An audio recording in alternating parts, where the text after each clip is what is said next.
Mga master, okay lang bang? Huwag niyong skip ang mga ads sa aking mga video kung okay lang mga master. Salamat sa solid na suporta po. Yon, what's up mga masters? Nandito na naman tayo sa panibagong araw, panibagong kabanata na naman ang pagsasama-samahan natin ngayon guys.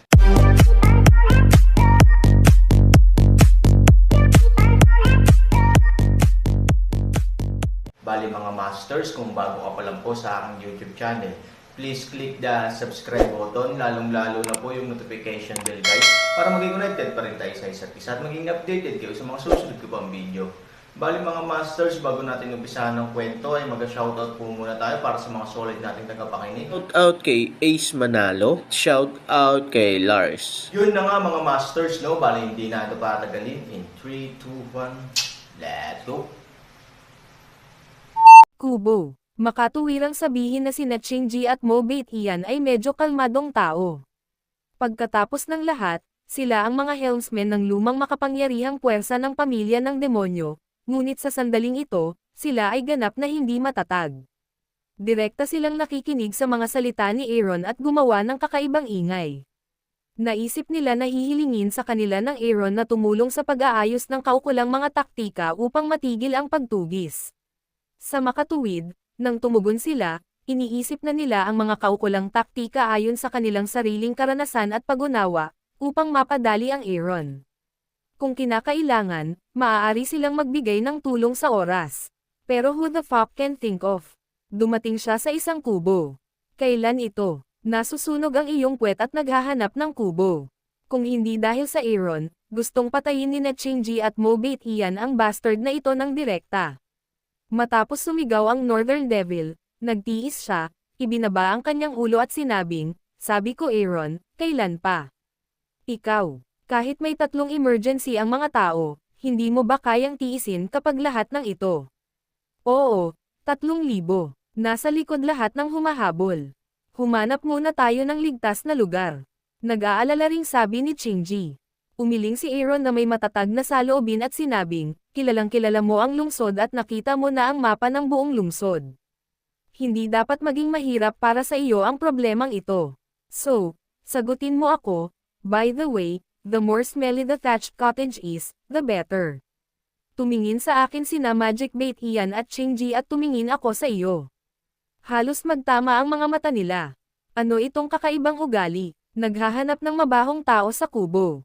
Ito ba ay isang natatanging estilo? Bilasan mo, bilasan mo. Nagmadali si Aaron. Natural, wala siyang maruming iniisip. Sa katunayan, may isa pang puso ang Aaron. Noong gabing iyon, unang dumating ang mga especially iyan ng mga taong iyon upang tuklasin ang daan, ngunit bigla silang umalis sa isang malayong lugar. Ngunit sa kasong ito, maaari pa ring pangunahan ni Zuyan Shua at ng iba pa ang mga tao upang tumpak na mahanap ang lugar ng sirang templo, na nangangahulugang napakalakas ng mga especially iyan ng kabilang partido. Hanggang ngayon, hindi alam ng Aaron kung anong lihim na paraan ang kanilang ginagamit. Gayunpaman, ang lahat ay nananatiling pareho. Kung ano ang maaaring i-lock ang biktima sa malayong distansya ay depende sa alinman sa malakas na paningin, pandinig o amoy. Ito ay dapat na imposible sa paningin. Hindi kasi malinaw ang line of sight sa gabing iyon. Depende man sa paningin, hindi ba mas maganda sa araw? Tungkol naman sa pagdinig, inamin ni Aaron na mas imposible pa ito. Pagkatapos ng lahat, mayroon lamang Aaron, Shinji at Zia Wei sa sirang templo ng gabing iyon. Nang dumating ang mga taong ito, ang isa sa kanila ay walang malay at ang isa ay nakatulog. Natural, hindi sila gagawa ng anumang tunog, at hindi sila gumawa ng anumang tunog. Kaya ang natitira ay amoy. Ang posibilidad na ito ang pinakamalaki, kaya kinailangan itong pigilan ng Aaron ng maaga. Kung tutuusin, ito ay tungkol sa buhay ng lahat. Ang amoy ng cottage na gawa sa pawid ay napakalakas, na epektibong maghihiwalay sa katumpakan ng amoy, na siyang pangunahing dahilan kung bakit gustong gawin ito ng Aaron. Bukod dito, ang kubo na pawid ay isa ring napakaruming lugar. Natatakot ako na ito ay isang lugar na ayaw mamatay ni Zuyan Shua at ng kanyang barkada. Hindi maintindihan ni Shinji at Mobate Ian ang dahilan. Lubhang nanlulumo sila sa sandaling ito, ngunit hinihimok sila ng Aaron na magmadali. Wala talaga silang ibang paraan kundi ang sumagot. May isang malaking hukay mga ilang daang metro sa unahan. Ang Diablo North Sky ay nalulumbay.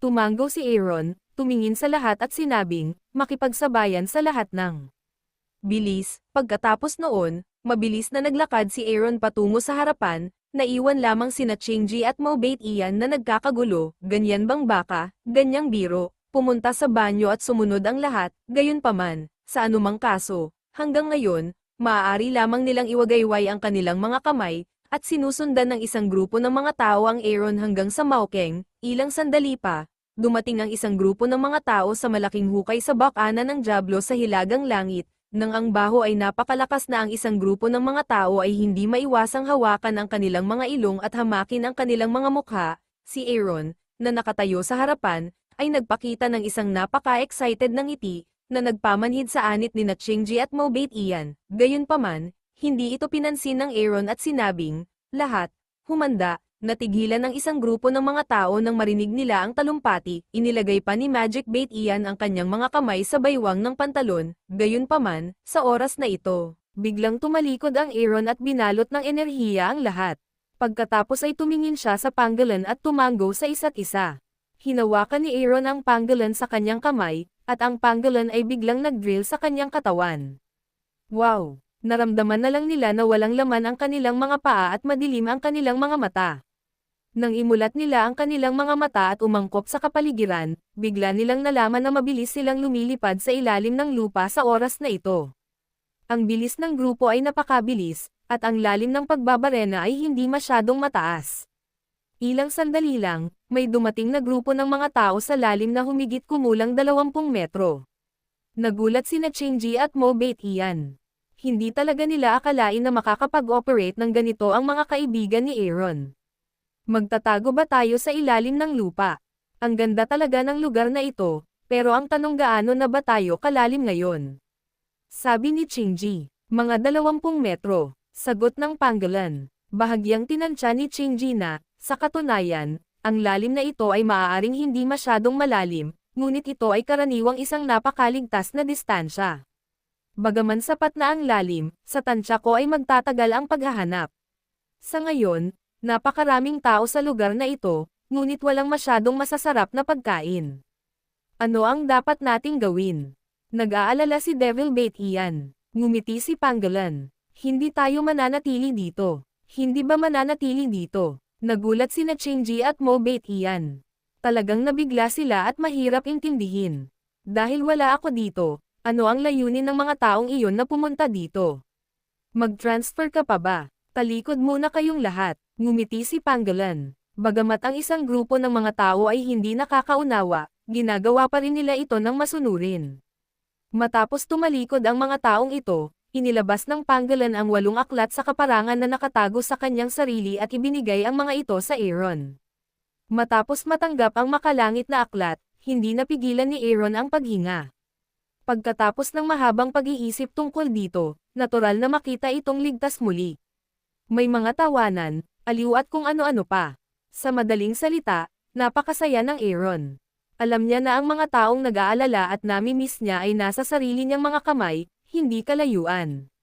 Pagkatapos tumingin sa isa't isa gamit ang pangolin, gumalaw si Aaron sa kanyang kamay.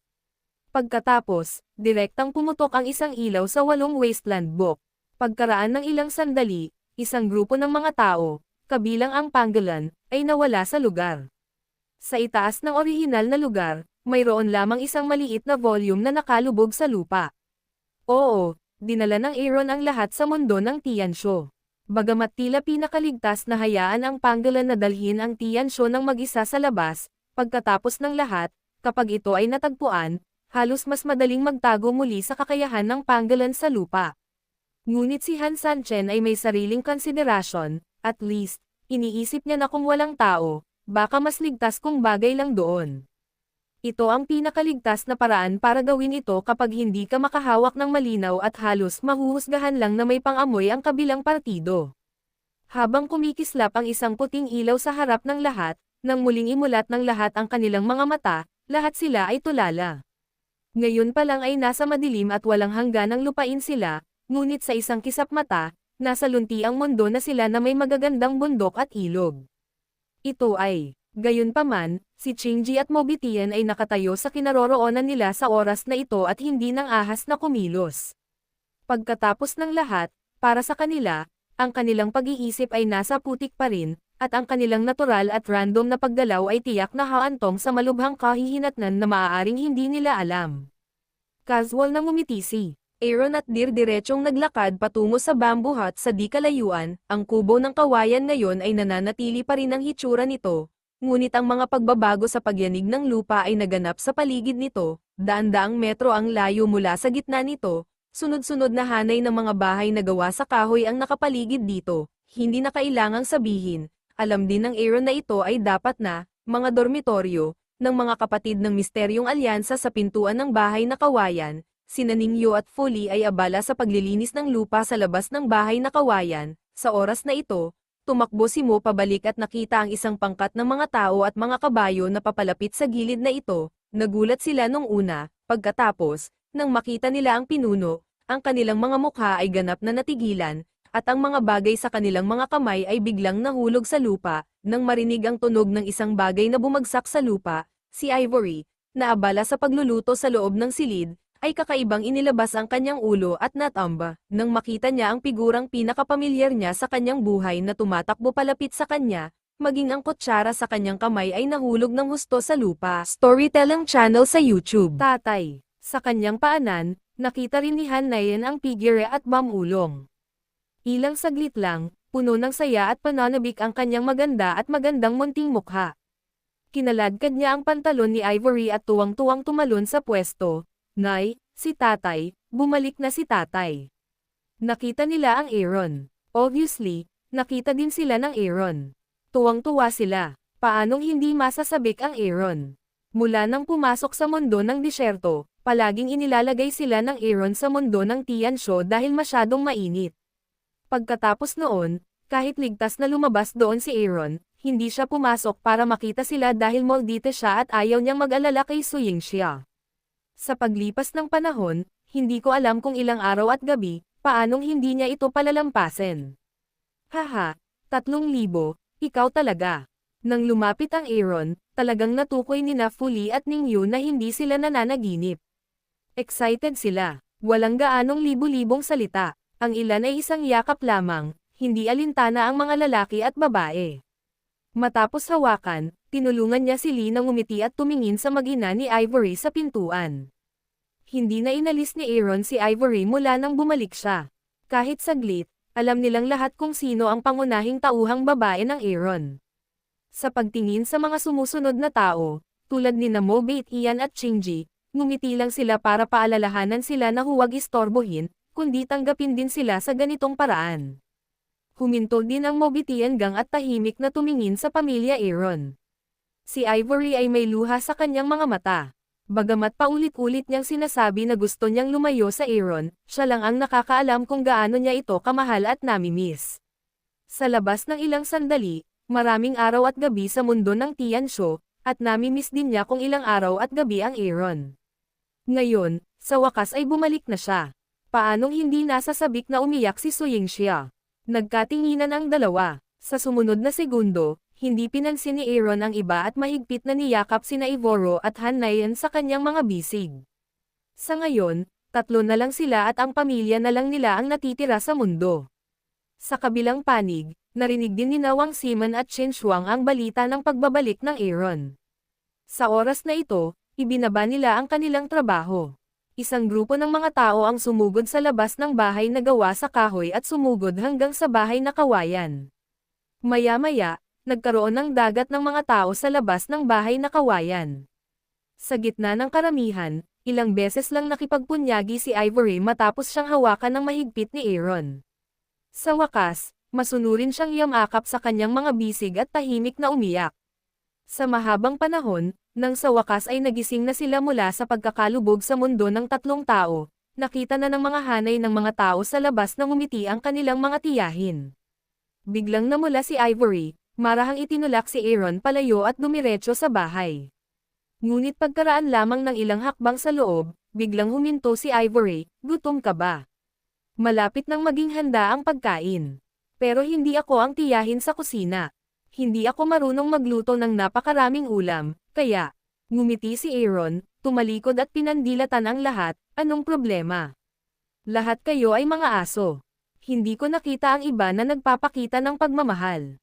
Nang bumagsak ang mga salita, nagtawanan ang buong audience. Mapait na ngumiti si Ningyu, pumalakpak, tumingin kay Fully at sa iba pa, at nakangiting sinabi, okay, huwag nating istorbohin ang ilang tao. Tulungan si Lee, maging abala tayo. Aaron ay nagdala ng napakaraming kaibigan, at gagawin natin ang ating pinakamahusay para sa kanya. Ngumiti si Fully, tumango at winigayway ang malaking kamay. Ang mga kapatid ng misteryong alyansa ay agad na nagsaya at malugod na tinanggap si Shinji at ang iba pa. Maya-maya, nang magmukhang nataranta ang mga sundalo ng dalawang bulwagan, sinundan nila ang mga kapatid ng misteryosong alyansa ng lalaki at mabilis na naglakad patungo sa kahoy na bahay. Nang mawala ang mga lalaking ito, bumalik sa dating kapayapaan ang bamboo house, at dinala din ni So Ying-xia ang mga inihandang pagkain sa mesa. Isang pamilyang may tatlo ang nakaupo sa harap ng hapagkainan. Umupo si Han Nian sa kandangga ni Aaron at ayaw niyang humiwalay sa kanyang ama. Tumingin si Ivory kay Aaron na nagsimulang manglobo ng diretso at hindi maiwasang mapangiti ng malumanay. Ngunit biglang, tumindi ng husto ang kanyang mga mata. Pagkatapos, bigla siyang tumitig kay Aaron at mabangis na tumayo. Yun na nga mga masters, no? Bali panibagong kabanata na naman yung natapos natin ngayong gabi. Muli, maraming salamat po talaga sa walang sawang suporta po sa aking YouTube channel na talagang inaabangan nyo po ang bawat upload ko po. Bali mga masters, magkita-kita ulit po tayo bukas ng gabi at ngayon po ay magpapaalam po muna tayo. Bali mga masters, bye-bye!